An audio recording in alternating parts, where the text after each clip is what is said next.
CDC and other top health officials were in the hot seat today, and they just wrapped testimony on Capitol Hill. Yeah, Congress demanded answers about the handling of the Dallas Ebola cases and what the government is doing to stop the virus from spreading. Lawmakers said it is important the public can trust the government.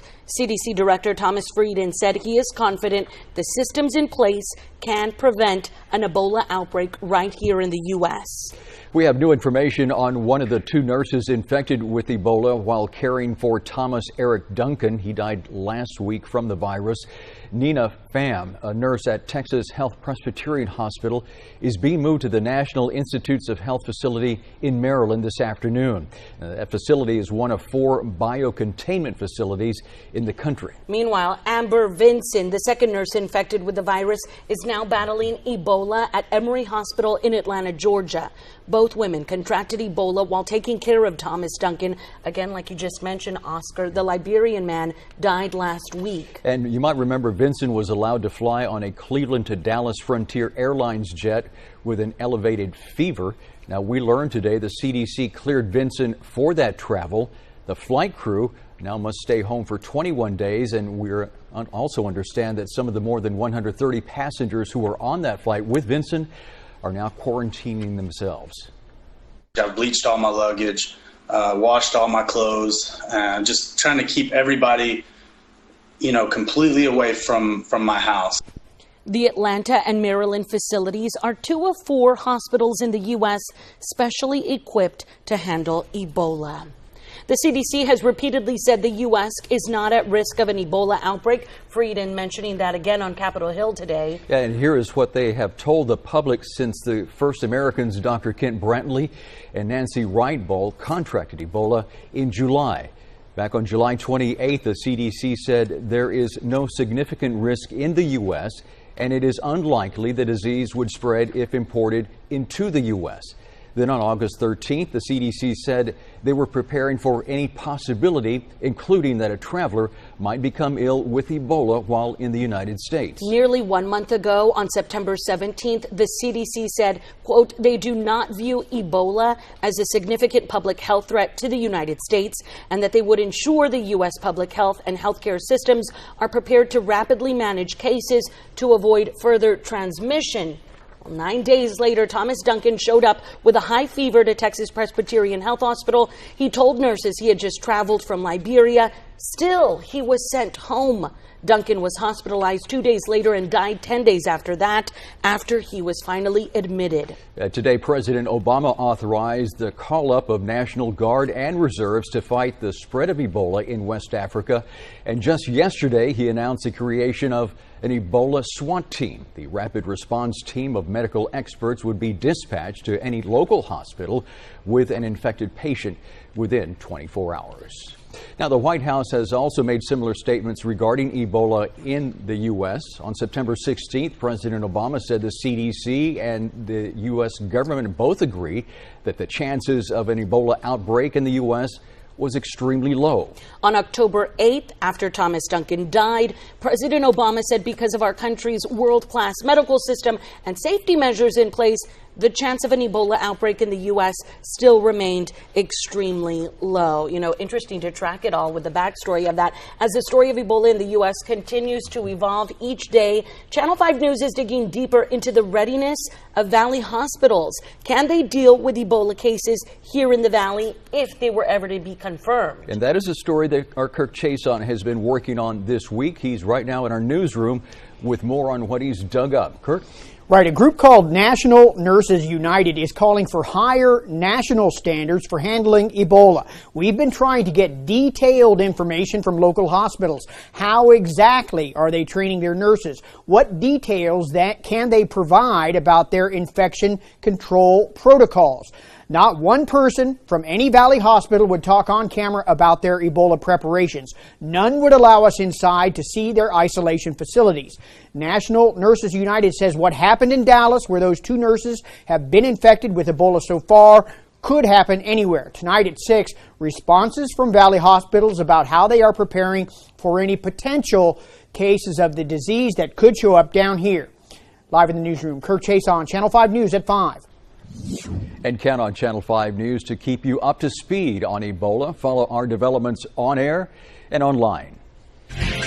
Check out krgv.com for our local angles on that nationwide Ebola coverage. You can also read the headlines on KRGV's mobile app.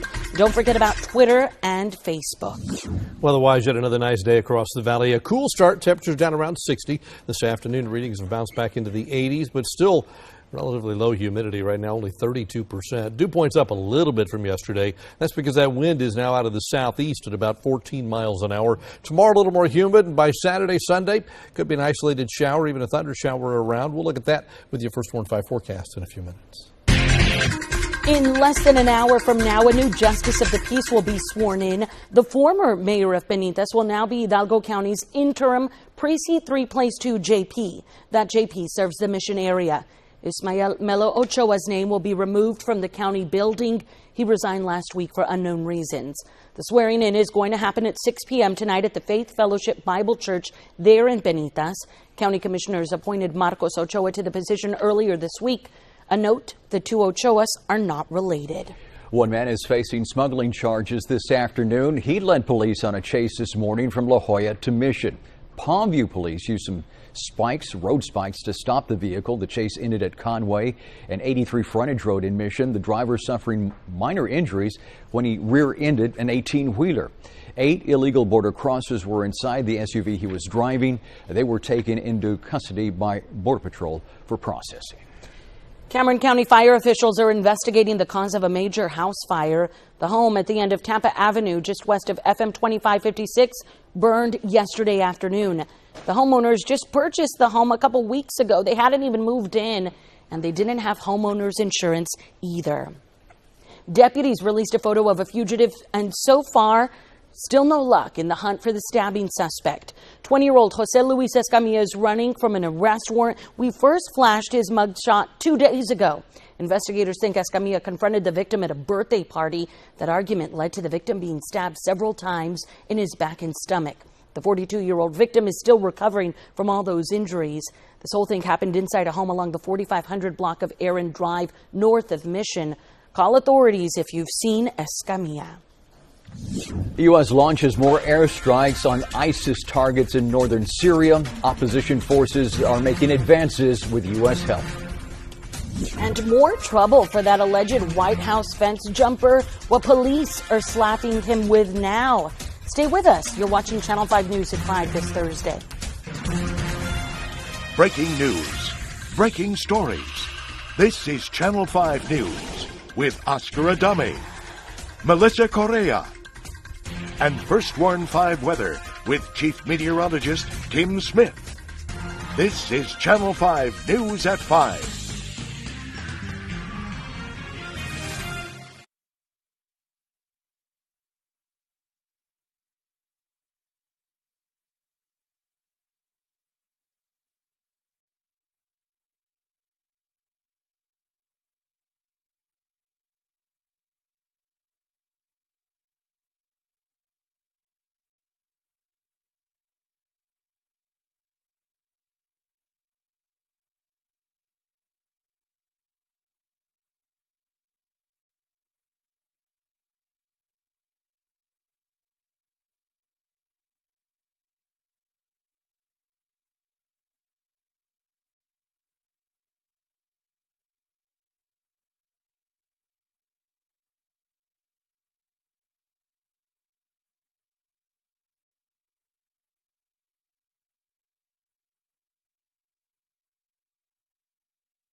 Kurdish fighters in the Syrian town of Kobani are pushing ISIS militants back. U.S. airstrikes on ISIS positions are continuing around the city.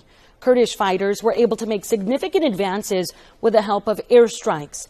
And in spite of the help, top U.S. military commanders say the fight is far from over. We've said, airstrikes alone are not going to do this. Military power alone is not going to do this. And it's going to take some time. Kirby says U.S. strikes are making it harder for ISIS to operate. Officials say nearly 6,000 refugees from Kobani have fled the country into Iraq. The man who authorities say jumped the White House fence and then made his way inside last month, facing more charges this afternoon. A grand jury approved a new indictment today. 42-year-old Omar Gonzalez faces 2 federal counts of assaulting an officer and 1 count of possessing a large capacity ammunition magazine in the District of Columbia. Just a few weeks after that security breach and other incidents involving the agency, Julia Pearson resigned as director. It's been another gorgeous day across the valley. Cool start, bright sunshine, low humidity. Things will change a little bit as we get closer to the weekend, though. When we come back, your First Warn 5 forecast for Los Gases, Lopezville, Rio Hondo, and the rest of the valley. Next.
Meteorologist Tim Smith. Hey folks, another nice one across the valley today. Warmer in the west than everywhere else. Most of the valley in the 80s, as you can see right now. 82 at the coast, 82 to 89 up to Edinburgh, and then 93 in Rio Grande City. Check on WeatherBug, shall we? It's in McAllen Medical Center. 83 degrees there. Wind still variable. Sky, though, still blue. Boy, things are green after all the rain. Look at that. Grass is green. Trees are green. Just a beautiful day there, as it has been all across the valley today.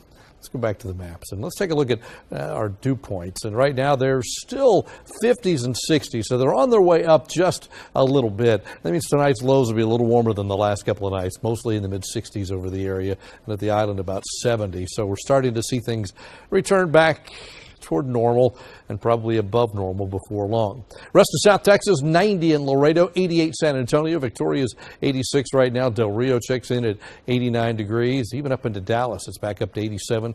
San Angelo's 94 this afternoon. A few clouds beginning to show up in parts of the Panhandle earlier, but that's about it. Still a very quiet day across the Lone Star State. Sunshine kind of dominating things.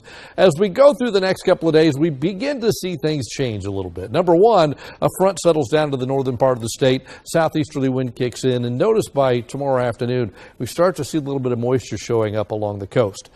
I think we still see a mostly sunny day tomorrow, but patchy clouds begin to show up as a little moisture kind of begins to stream into the area. Let's go into Saturday, and now you start to see more moisture. We're watching for the development of a little low pressure area down in the Bay of Campeche. It has to wait for another system in the Pacific to kind of send some energy over there, but that's probably going to begin to happen over the weekend. Now notice the model shows most of the moisture stays offshore Saturday. I think that's the case. We'll see more clouds and maybe a shower or thunder shower in a couple of spots, but most areas stay dry. Going into Sunday, and you see all that moisture down to the south of us. Most of it's down there, but we can't rule out a shower or thunder shower here as we're just awfully close. I mean, that edge is right there, so I think there's a possibility of a little stuff here as well. Go on another day. This is Monday early in the morning. It's still a lot of moisture. Front settles down to about here. I think we're going to see a low pressure develop down here somewhere early next week and race eastward across the Gulf. That'll give us a northerly breeze and, in essence, push that front through and just lower the daytime highs a little bit and keep the rain chance in there. It starts at 20% on Saturday, stays there on Sunday.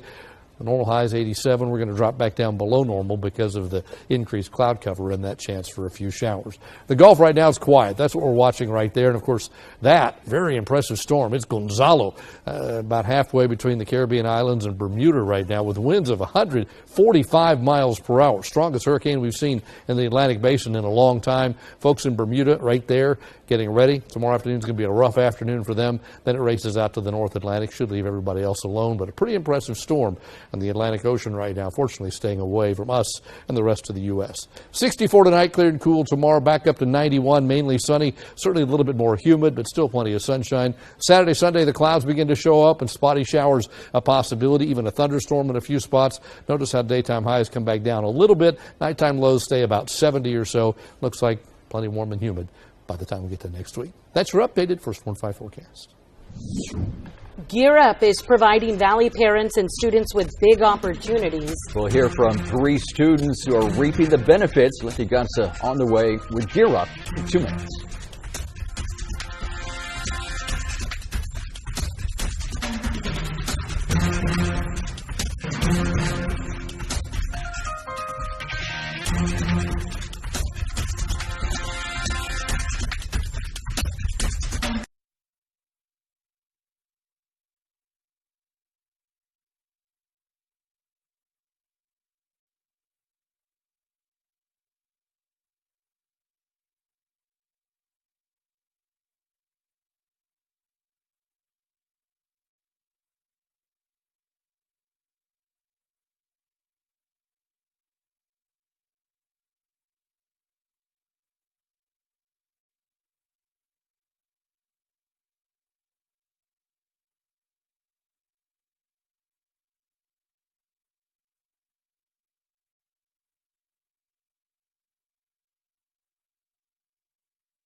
The GEAR Up program is a proven success for hundreds of students across the valley. Many who leave the program end up going on to college to continue their education. Arleti Garza live in the studio to talk about how this is a big deal for one family, huh? It is a huge deal, Mel and Oscar. Not one and not two, but three members of this family are part of the GEAR Up program. They say they could not have accomplished their goals without it. This group of three children is a parent's dream come true. They all love science, and best of all, they all belong to the GEAR Up family. The youngest one of the bunch is still in high school and most recently attended HESTEC at UTPA in Edinburgh. I attended the HESTEC program, which helped me, and I obtained a lot of experience to never let down on my dreams and always keep moving forward. GEAR Up is making this family's dreams come true. Amanda Gonzalez is the oldest of the three. She was a GEAR Up student at Roma High back in 2006 and graduated from UTPA in 2010 with a degree in science with a specialization in biology. Today, she is a forensic scientist and DNA analyst. Mom, a GEAR Up volunteer at Roma High for more than 10 years, says GEAR Up made it all happen. We have met several parents who had not planned on sending their kids to college because they thought it would just be too tough on everyone. But thanks to this GEAR Up program, we have the satisfaction of knowing we took advantage of the opportunities GEAR Up offered us. Their youngest says Mom's help in the GEAR Up program has made a huge impact in all of their lives. My mother, Maria Gonzalez, she's a parent volunteer, and she has been working with the GEAR Up program as a parent volunteer for many years now. She has helped my older siblings, my sister Amanda Gonzalez and my brother Jesus Gonzalez. And right now I'm starting with the GEAR Up program. It has been three generations since we started the GEAR Up program, and now I'm the third one. So she has basically impacted my life by helping me understand more broad about the universities and to never let down in college and always look forward to it. His older brother Jesus, a biology major, says GEAR Up made all the difference. During my years in high school, when I attended with GEAR Up, I was in concurrent enrollment during the summers. That helped me get college experience, higher education level, and with that, after I graduated and entered UTPA, it helped me maintain a time management schedule, a study flow. It made it easier for me. Little brother also loves the science field, but he may take a slight detour only after he gets his degree in petroleum engineering. I basically want to study petroleum engineering. I want to get a major in petroleum engineering, but everything falls down to helping people. When I grow up, I honestly want to be a priest, and the reason for that is that seeing people happy is what basically makes me happy in the inside. So one day we may be calling this young man Father Gerardo. And again, if we just head on over to our website at krgv.com for a look back at all of our GEAR Up stories and local stories. Live from the studios, I'm Leti Garza, Channel 5 News at 5. Mel and Oscar. A dream 40 years in the making was just realized. Con mi gente coming up right after the break.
Clark Nissan.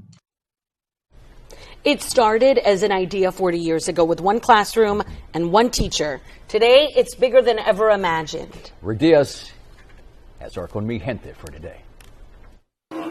That one class has now grown to pre-kindergarten for 4-year-olds to high school. It's Mid-Valley Christian School in Weslaco. They started in 1974, a group of parents who wanted an alternative school for their children where they could have not only a great education, but also have Christian values instilled in their lives. You guys sounded wonderful this morning. Every Wednesday morning, school starts with a student assembly, and for over a decade, every Wednesday, businessman Ron De Palma has led the session. My kids used to go here. They've already moved on. Because they give me the opportunity to come, I come here every week. This is our pre-K3 class. 40 years ago, the first class was housed at the First Christian Church. Every year, another grade was added. Give yourself a hug. Soon, classrooms were spread out to include the First Methodist Church and the Presbyterian Church. And they get no state or federal funds. It's all funded by the tuition the parents pay. We do have some fundraisers during the years, and we've had some very generous donations, but we don't get any state funds. And so we know that that's awfully special. And it's a school for generations. The education I remember as a child here, and more than just a normal education, reading, writing, math. They get a Christian education. And I'm just very happy to have my son here, and I wish it could be forever. I really enjoyed coming to this school. Well, we always liked it here, and still have all the old pictures and stuff, trips we used to take, and I wanted my kids to go here also. To mark their 40th, they have planned a giant gala for Saturday, November 1st, and they are looking for former students, former staff, and former board members. And join us for that night and get together with old friends and just really celebrate what God's done here for 40 years. It started as an idea with one classroom and one teacher. For Channel 5 News, I'm Rick Diaz, Con Mi Gente. Valley banks are being used to launder dirty money out of Mexico. We'll look at how the process happens and how the players get prosecuted.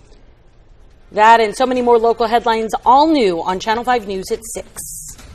Let's look ahead weather-wise the next few days. We warm it up a little bit for a day or so, but then back into the low to mid-80s just because of increased cloud cover and the chance for a few showers around. But tomorrow looks like a delightful day. Friday night football should be great.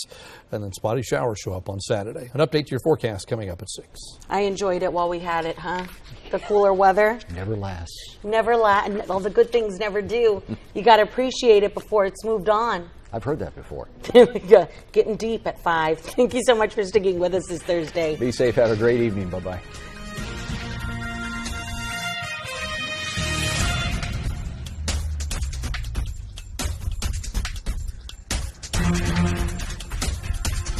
Closed captioning brought to you by Channel 5 and